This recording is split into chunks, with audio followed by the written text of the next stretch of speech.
घरोघरी मातीच्या चुली या मालिकेच्या आजच्या भागामध्ये आपल्याला काय पाहायला मिळणार आहे ते आपण इकडे आज पाहणार आहोत. वळूया आपल्या आजच्या भागाकडे. इकडे खरं तर जे आता ऋषिकेशचे मित्र असतात ते त्यांना म्हणत असतात की खरंच तुला बाहेर कुठे जागा हवी आहे का? तर तो ऋषिकेश म्हणतो की हो, मला मनापासूनच बाहेर जागा हवी आहे. मला शोधायचं आहे की बाहेर मला राहायचं आहे आणि त्याच्यासाठी मला एक भाड्याने जागा हवी आहे. तुमच्या ओळखीची कुठली जागा असेल तर मला नक्कीच सांगा, असं म्हणून तो त्याच्या मित्रांना कळवत असतो. आणि त्यासोबतच त्याच्या घरी जे काय सापडलंय ते सगळ्या गोष्टी पण तो सांगतो. इतक्यातच तिकडे सारंग आणि त्यासोबतच सौमित्र येतात, जे की त्याला भेटतात, मनापासून मिठी मारतात. त्यासोबतच म्हणतात की दादा, अरे तू सगळ्या गोष्टी या कशा काय मॅनेज केल्यास? आम्ही जर तुझ्या जागी असतो तर मात्र एक सेकंड पण आम्हाला काहीच मॅनेज करता आलं नसतं, असं म्हणून तो त्याला म्हणत असतो. इथे खरं तर आता जो ऋषिकेश आहे तो त्याचे अश्रू थांबायचा प्रयत्न करत असतो, पण त्याला अजिबातच ते करता येत नाही. इथे जी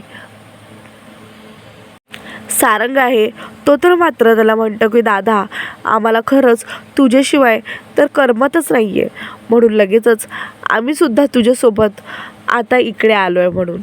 तेव्हा इकडे सौमित्र म्हणतो की दादा, अरे पण तुझं राहायचं काय? तू काय करणार आहेस आणि तू राहणार वगैरे कुठे आहेस? म्हणूनच हे जे थोडे पैसे आहेत हे तू ठेव आणि ही जी स्कूटी आहे ही पण तूच ठेव, असं म्हणून तो त्याला स्कूटी देऊन येतो. त्यासोबतच इकडे खरं तर आता इथे तो म्हणतो की अरे नाही नाही, मला नको आहे, तू कसं जाणार तुझ्या क्लासला? तेव्हा लगेच सुमित्र म्हणतो की नाही दादा, मी जाईल कसा पण सध्या तुझ्याकडं स्कूटी असणं सगळ्यात जास्त महत्त्वाचं आहे आणि त्यासोबतच तुला सगळ्या गोष्टी या करायच्या पण आहेत, एवढं मात्र लक्षात ये ना, असं म्हणू खरं तर आता त्याला म्हणत असतात. इथे तो म्हणतो की लवकरात मी लवकर स्वतःचे कष्टाचे पैसे मी कमवणार. इकडे जानकी जी असते ती आता रोड क्रॉस करत असते, म्हणजेच ती आता छानपैकी एका जागी ती जाते आणि शांतपणे बसून घेते. तिला सतत असं वाटतं की सतत कोणतरी आहे जे माझं फॉलो करतं आहे. इतक्यातच इकडे खरं तर काका काकींची जी गोष्ट आहे त्यासोबतच तो एक वाईट माणूस जो तिला भेटला होता, सगळ्या गोष्टी या तिला आठवत राहतात. आणि त्यासोबतच इकडे तिला कळत नाही की नेमकं मला हे असं सगळं अचानक माझ्या फ्लॅशबॅकमध्ये का आठवतं आहे म्हणून. या सगळ्या गोष्टी या तिला फ्लॅशबॅकमध्ये आठवत राहतात. तिला कळत नाही की मला हे असं सगळं का आठवतं आहे. इथे मकरंद हा सयाजीराव आणि त्यासोबतच ऐश्वर्याला भेटायला आलेला असतो. खरं तर त्याचं मन नसतं, पण त्याला भेटायला यायला लागलं असतं. इथे सयाजीराव हा आता मकरंदला मिठाई देतो. मकरंद हा म्हणतो की बापरे, मिठाई ती पण कशासाठी? तेव्हा मकरंद म्हणतो की खरं तर आमची एक खूप मोठी डील होती, ती क्रॅक झाली आहे, म्हणूनच ही मिठाई आहे. बाकी तुम्ही बोला, तुमचं काय?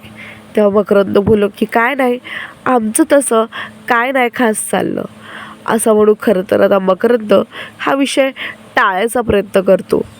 तर लगेचच इकडे आता आबासाहेब जे आहेत ते आता त्या सेम ह्याच्यामध्ये त्याला गुंडाळायचा प्रयत्न करतात. त्याच्याकडून वेगवेगळ्या गोष्टी या काढून घ्यायचा प्रयत्न करतात, कारण की आता ऋषिकेशबद्दलची माहिती त्यालासुद्धा थोडीफार माहितीच असते.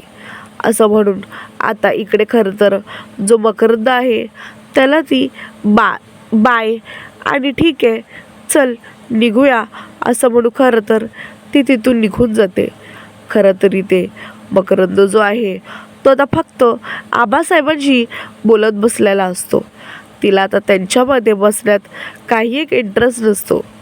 इथे जी स्वीटी आहे ती तर मात्र खूप खुश असते. तिला असं वाटतं की काहीतरी नेमकंच घडलं आहे म्हणून. तितक्यातच इकडे जी स्वीटी आहे ती आता तिच्या आईला सगळ्या गोष्टी या छान छान करून दाखवत असते. तेव्हा इकडे ऋषिकेश जी आहे ती पण स्वीटीला म्हणते की वाव, किती छान ड्रेस आहे. तुझा काय कुठे बर्थडे आहे का, किंवा तुझा वाढदिवस आहे का. तेव्हा लगेचच स्वीटी म्हणते की नाही नाही, तसं काय नाही आहे. ॲक्च्युली हा जो ड्रेस आहे तो खूप महाग आहे, म्हणूनच मी ट्राय करू बघते. त्यासोबतच तिकडे जो तो स्वीटीचा बॉयफ्रेंड आहे तर तिला अजिबातच हा ड्रेस माझ्यासमोर घालून यायला कधीच हो बोलणार नव्हती, पण तरीसुद्धा मी आलीस. म्हणजे बघ माझं किती प्रेम आहे तुझ्यावरती. इथे डिफरंट फुलं बनवण्यामध्ये जानकी जी असते ती स्वीटीची आता मदत करत असते. खरं तर स्वीटी ही जानकीला तिच्या सगळ्या गोष्टी या सांगत नाही, पण ती हळूहळू तिच्याजवळ ओपन अप होत असते. खरं तर इथे सगळ्या गोष्टी ह्या जानकी तिला शिकवत असते. जानकीला तर मात्र अशी एकही गोष्ट नाही आहे जी येत नसते. जानकीला सगळ्या गोष्टी ह्या नीट आणि नीटसर येत असतात. खरं तर इकडे सगळ्या गोष्टी ह्या जानकीकडूनच सगळ्यांना शिकायला हव्या असतात. इथे आता जानकी जी असते ती मात्र म्हणते की मी सगळ्यांसाठी खिचडी टाकते. त्यासोबतच इकडे आता जी जानकी असते ती म्हणते की तू खाणार ना, तर ती हो बोलते. तू खाणार ना, तर ती पण हो बोलते. असं म्हणून खरं तर आता एक बटाटा तरी टाकतेच.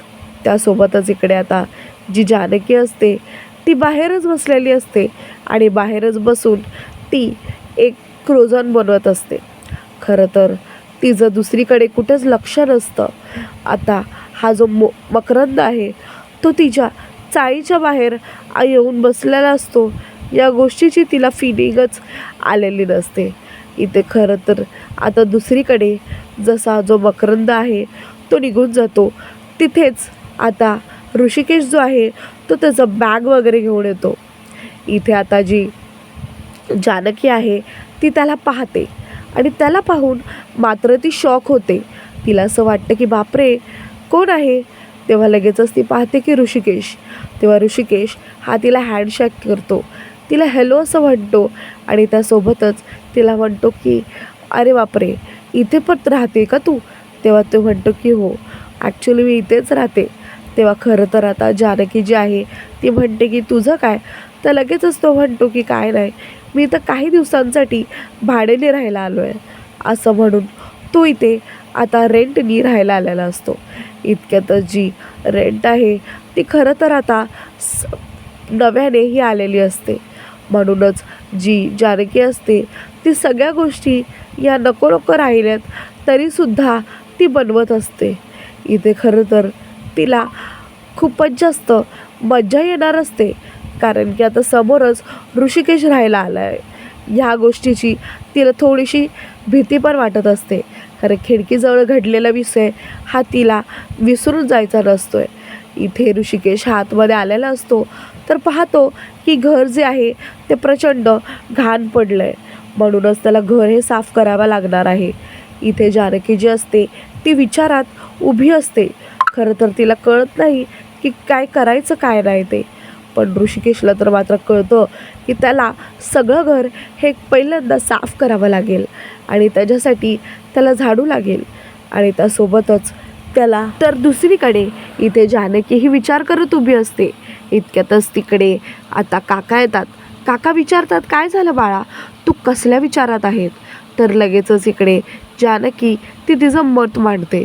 तेव्हा इकडे जो सौमित्र आहे तो तर घरी आलेला असतो आणि सारंगसुद्धा घरी आलेला असतो.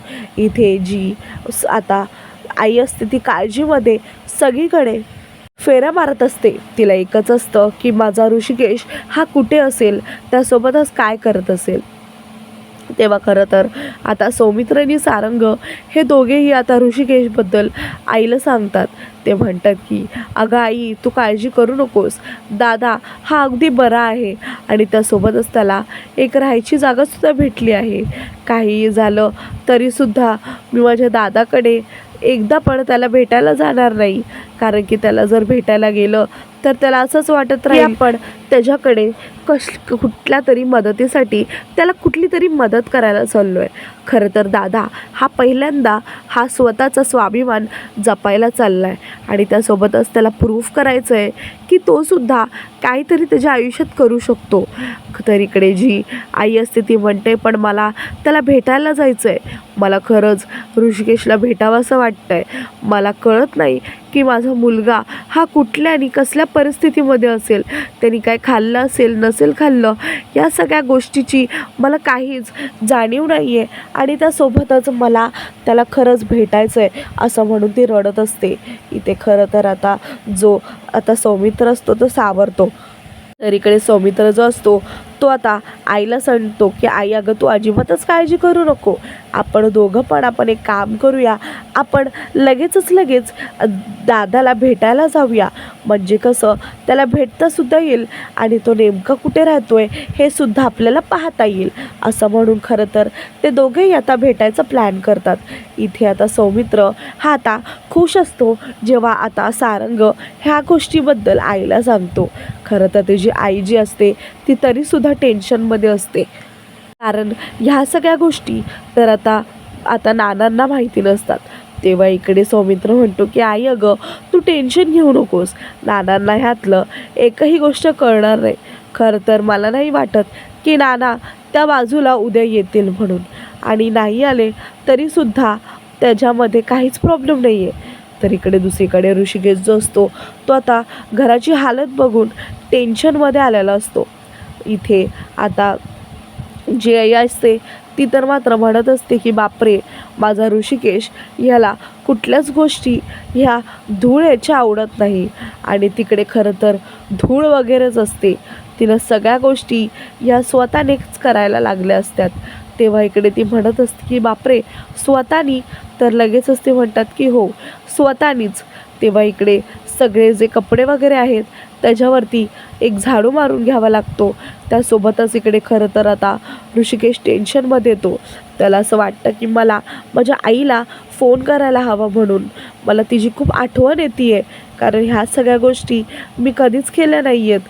तर ह्या सगळ्या गोष्टीमध्ये आता मला माझ्या आईची प्रचंड आठवण येते आहे. हे सगळं तर ऋषिकेश जो आहे तो फोनवर सुद्धा बोलत असतो, पण फोनवरती कोणासोबत बोलतोय ही गोष्ट मात्र माहीत नसते.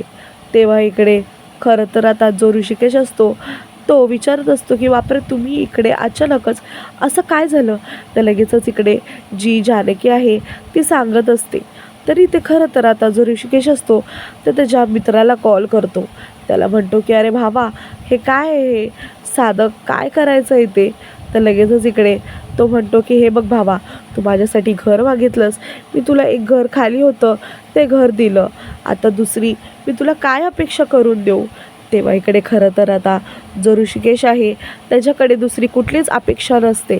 तो आता सगळ्या अपेक्षा ज्या असतात त्या लांब करून बसलेला असतो. त्याला काहीच कळत नाही. त्याला सगळ्या गोष्टी आता नव्याने पुन्हा एकदा सुरू कराव्या लागलेल्या असतात. इथे खरं तर आता जो ऋषिकेश असतो त्याला आता त्याचा मित्राचा फोन हा ठेवावाच लागतो, कारण त्याचा मित्र हा प्रत्येक वेळी त्याच्या कामी येईल असंच नाही ना, असं म्हणून तो खरं तर त्याच्या मनामध्येच विचार करत असतो. खरं तर इथे त्याच्या मनामध्ये विचार येऊ लागतात की मी खरंच काय करणार आहे, मला लवकरात लवकर काहीतरी करायला हवं, म्हणजेच मला या खुराड्यातून मला बाहेर पडता येईल असं म्हणून खरं तर आता तो स्वतःशीच बोलत असतो. तो म्हणतो की मला खरंच काहीतरी केल्याशिवाय नाना तर मला मात्र स्वतःच्या मनाने घरामध्ये तर घेणार नाहीत असं म्हणून खरं तर आता नाना हे स्वतःच्याच तोंडातून बोलले आहेत. तर इकडे ऋषिकेश हा विचारत असतो की मला खरंच लवकरात लवकर काहीतरी करायला पाहिजे, जेणेकरून नाना हे स्वतःहून मला घरामध्ये घेतील आणि त्यासोबतच त्यांना माझा हा पूर्णपणे अभिमान वाटावा लागेल, असा सगळ्या गोष्टी या नानाने ठरवलेल्या असतात. इथे ऋषिकेशला पण आता ठरवलेलं असतं. आता ऋषिकेश हा जिद्दीने सगळीकडे काम करायला लागतो. खरं तर आता त्याला तिकडचं काम करणं हे भाग असतं. त्याला असं वाटत असतं की गरजेने मला हे सगळं करायलाच हवं म्हणून, नाहीतर जर मी नाही केलं तर बाकी कोणीच करणार नाही. या गोष्टीची त्याला खात्रीच असते. म्हणूनच ऋषिकेश हा स्वतःहून सगळीकडून झाडलोट करत असतो.